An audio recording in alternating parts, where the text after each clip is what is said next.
So for my final analysis audio recording, I will be focusing on what choices I made as an educator, and then also the data of the 3 students that I kept their work and used them for my final benchmark. Each student is at a different tier level. So we had a student at the beginning, intermediate, and advanced level. The first question asks, what shows evidence of what you anticipated students would learn? So for my final assessment, at the very end of the lesson, I wanted, by the end, for all students to be able to identify 9 shapes. I believe 5 of the shapes would be flat shapes, and then 4 would be solid shapes. And then I also wanted them to be able to describe attributes of these flat shapes. And then I also wanted them to be able to identify if a shape is flat or solid. So those were kind of the expectations I had and the goals I wanted to achieve by the end of the 5 lessons. And I kind of set that goal from the beginning. That's what I wanted to do, and I planned this out by checking students' data. I kept their end of quarter 1 math assessments, and I could see what shapes students already knew, and that's also how I was able to choose what students would be at what level, or what students I could pick from each level for my benchmark. This was very helpful because it kind of helped me know what my beginning mark would be, and then I could kind of decide what I wanted my goal to be based off of standards and curriculum, what I wanted the end result to be after these 5 lessons. And then the next question asks, what shows evidence of student learning you did not anticipate? So I already had my 5 lessons already planned out, but as a teacher, you kind of have to be flexible. So when there are things you don't anticipate, you have to be able to make changes. And something that I did not anticipate was based off of my 3 students, that after I'm looking which assessment it was. After assessment 1 and 2, my beginning level student still was struggling to draw these shapes. And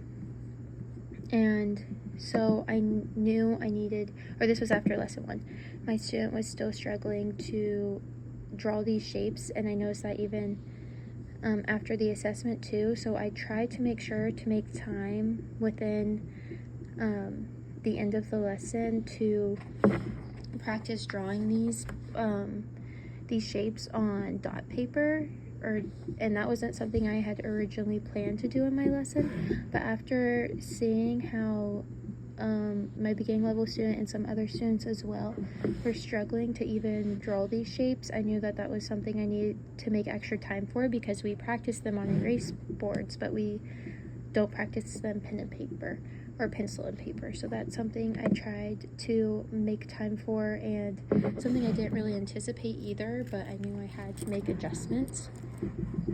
Something else I didn't anticipate was that students struggled a little bit with grasping the concept of 3D versus flat shapes. I knew that this was going to be a struggle for them, but I did try to come up with multiple different ways based off of students' learning styles and their abilities of different physical objects that I could bring in. I brought in things from out-of-life experiences. We used things in the classroom. We did a variety of different things just to give them physical examples of what a 3D or solid shape is. And I also kept explaining that you can turn a 2D shape over, or a flat shape over, and it just has the 2 sides, whereas that's not the case for these 3D shapes that we were learning about and looking at. So I did try many different strategies to try to kind of hone in that concept, even if it didn't click with a lot of students. I know that after repeating that concept, it did click for some students, but I think for my more hands-on students, I did have physical examples, but even for my student, for example, that I used in the benchmark that was at the beginning level, I think he really does well when he's able to draw something or create something. I think that helps him with his learning. So I think something moving forward that I would have done for this lesson is maybe getting out Play-Doh so that students are able to actually physically make the shapes. I think that might have made more of a connection on top of bringing out in those physical shapes, because in my mind that was hands-on, but I think actually being able to physically make the shapes would have been beneficial as well. The next question asks, how can this learning be attributed to your lesson planning? So again, like I said, using data ahead of time and then also using the prior knowledge shape web that we made together, it kind of gave me an idea that students were familiar with some of these flat shapes, so I could use that prior knowledge to then build off of what students already know, and it kind of built their confidence as well as, okay, you know this, so I think you're ready to learn about these 3D shapes. So students could build up that confidence, get used to drawing these shapes, get used to identifying shapes, get used to describing these shapes that they already know, but they maybe didn't know as much about. So they knew what a triangle was, but maybe they didn't know that the triangle had 3 sides, or didn't know how to describe a triangle, or didn't know what makes up a triangle, which is those 3 sides, or maybe they weren't able to draw the triangle. So just different things that, yes, maybe they knew what it was, but their knowledge was building, and by the end of the 5 lessons, they were able to do more than just identify the shapes, which I thought was great. And I think the 5 lessons too was really focused on building off of what students already know, and that's kind of using that strength-based thinking, not focusing on what students don't know, but finding out what they do know and building off of that. And that goes into my next question of, how can this learning be attributed to your pedagogical style and choices? So again, strength-based thinking, figuring out what students know and what their strengths are, and incorporating it into your lessons, I think is really important.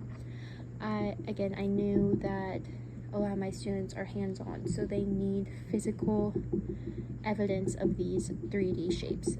Just showing them on a piece of paper or showing them on a screen wasn't going to be helpful enough for them.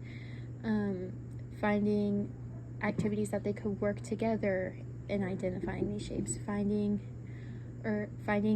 throughout the classroom together different examples of these shapes was really helpful for them, because they were able to identify it on their own and relate it to their own life, and they aren't going to make those connections if it's not engaging enough for them, if it's not related or relevant enough for them.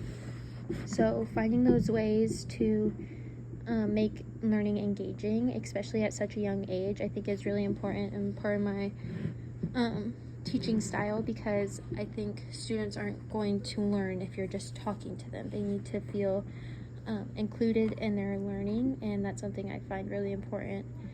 And especially now, specifically focusing on just those 3 students, for this lesson I was trying to focus on their strengths, and how they learned best. So again, like I said, with my beginning level student, he learned best he really needed help with drawing the shapes, and he learned best from hands-on learning, so we incorporated dot paper and practicing drawing the shapes together and modeling that for them. We also brought in physical examples for students to have to physically touch and look at, and they could hold them and describe them to me.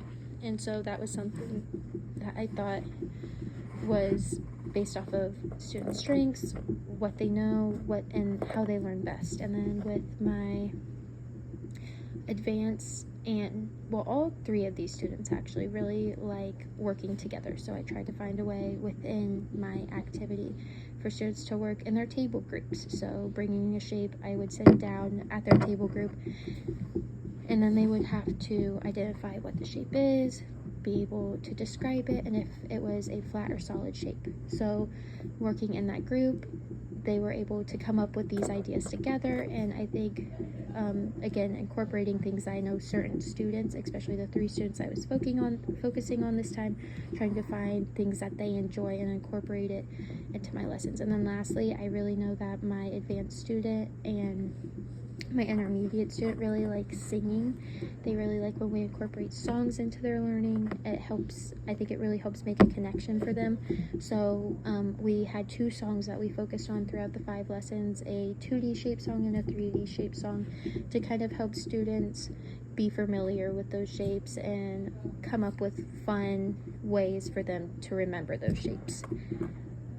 And then I also was just going to point out too, with my teaching style, that I think it's really important that especially for kindergarten, that you try to make learning as fun and engaging as possible. I know it's important at any level, but especially at the kindergarten level, because this is their first time learning and this is their first time in school for a lot of them. So you want them to have a positive relationship with learning, and so that's also something that I'm really focused on in this age group and in my teaching style in general, is that teaching and learning is engaging. My last question is, how can this learning be attributed to your curriculum planning and the instructional choices you made? So I was very deliberate in making sure that I used the curriculum for each lesson. So I used the worksheets that went along with the pacing guide and followed the Eureka Math, which is the curriculum in the school. So I used those worksheets as either the we do part of my lessons or the you do, so either something we did together or something that I had them do independently as their assessment after each lesson. And then I was also finding things outside to build off of those lessons. So yes, we can use the curriculum, but we can also find ways to enhance it and to make it more engaging and relevant, and find things more engaging and relevant for students to include within the lesson. So for example, finding outside examples of these shapes, finding snacks that I know students enjoy that are these shapes and bringing them in, incorporating them into a lesson. Just finding songs that students would enjoy about these shapes, finding dances that we could do that incorporated shapes, finding shapes in our community, in our classroom. Just a variety of different ways that you can make learning more relevant and engaging for the students while still using that standardized curriculum is really important, and using your objectives and standards, but then finding ways to build off of them. So still following what we are supposed to be doing, but figuring out ways to kind of challenge students and also make learning more engaging and exciting for them is really important, and something I really tried to focus on for these 5 lessons. But overall, I was really happy with the outcome. I know that not all students were at level. Some of my beginner students, and even the beginner student that I was focusing on, didn't finish after the 5 lessons and after the assessment being at level, but they still knew more shapes after these 5 lessons than they did at the beginning or after quarter 1. So it was still improvement, it was still growth, and I was really happy to see each student grow.